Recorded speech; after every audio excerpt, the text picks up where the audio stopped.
ဒီအားလိုက်ပေါ့နော်ငါဒုတိယကြိမ်ရောက်လာတာအရင်တစ်ခေါက်ကတော့စက်နိုးမရဘူးဆိုမှရောက်လာတယ်အဲတော့ကတော့သူစက်နိုးမရတာကသူ့ရဲ့ဗာလဲဟို anti theft ပေါ့နော်သူကထပ်ပြီးမှ anti theft ဟို crowbar anti theft တွေပေါ့နော် GPS နဲ့တွဲထားတယ်သူကထပ်ပြီးမှတတ်ထားတာဖြစ်ချင်တော့အဲ့ဒီ alarm system ပေါ့နော် anti theft alarm လည်းဟုတ်တယ် GPS လည်းဟုတ်တယ်အဲ့ဒါတတ်ထားတဲ့ဟာကဒီအောက်ထဲမှာရှိတယ်အဲ့ဒီကောင်းသူရဲ့ control module ပေါ့နော် computer လေးကပြတ်သွားတာပြတ်တဲ့ခါကျတော့ဒီကောင်းဟိုဝါယာတွေကိုမူလအတိုင်းပေါ့နော်အဲ့ဒီ alarm system ကိုဖြုတ်ပြီးမှမူလအတိုင်းပြန်တပ်ပေးလိုက်တယ်အဲ့ဒါတစ်ခေါက်ပေးသွားတယ်ပေါ့နော်ခုတစ်ခေါက်ကတော့ဒီ break ကနင်းလိုက်ပြီဆိုလို့ရှိရင်ဟိုကယ်လီပါဒီဂျမ်တလုံးမျိုးဖြစ်တယ်ဒါပေမဲ့စစ်ဆေးကြည့်လိုက်တော့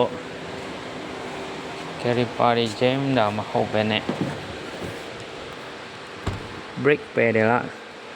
ကတခုဖြစ်နေတာဟိုအောက်က break pedal နေပြီးမှခြေလေးနဲ့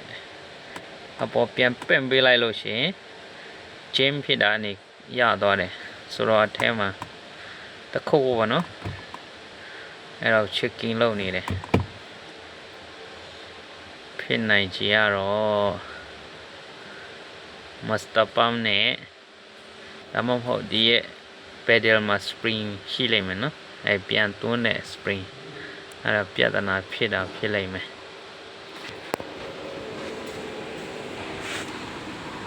ကဲပါတယ်တော့မိုက်တယ်လို့ရှိရင်arm လေးတွေပေါ့နော်တကယ် share ကားတွေပေါ့နော်အင်ဂျင်ကတော့ရမ်းလည်းပြတယ်ဗျ V8 FSI ပေါ့နော်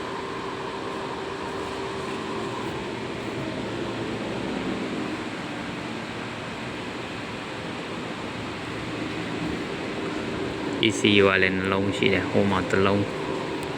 ဒီဘက်မှာလည်းတစ်လုံးရောက်တယ်မှာ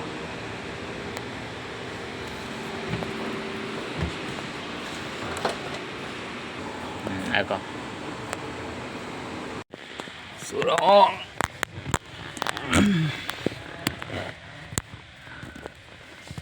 ဘာလို့လဲရလဲဆိုဒီမှာ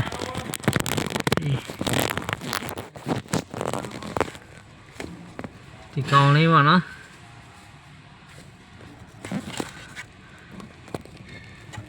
master pump ကို press လုပ်တဲ့ shaft လေးကို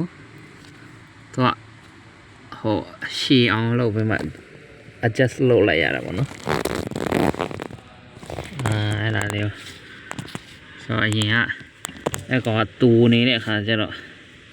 ဒါရအပေါ်ပြန်မကုန်မတက်ဘူးမတက်တော့ brake ကပြန်မဟအောင်ဖြစ်နေဒီလိုကြီးဖြစ်နေခိုးရရသွားပြီ okay master pump အတိလဲတဲ့အခါဒီကောင်လေးကိုကြိုက်မကြိုက်ချိန်ရပါတော့နော်ကဲဒါပါပဲအဲ့ရှောက်လေးပါနော်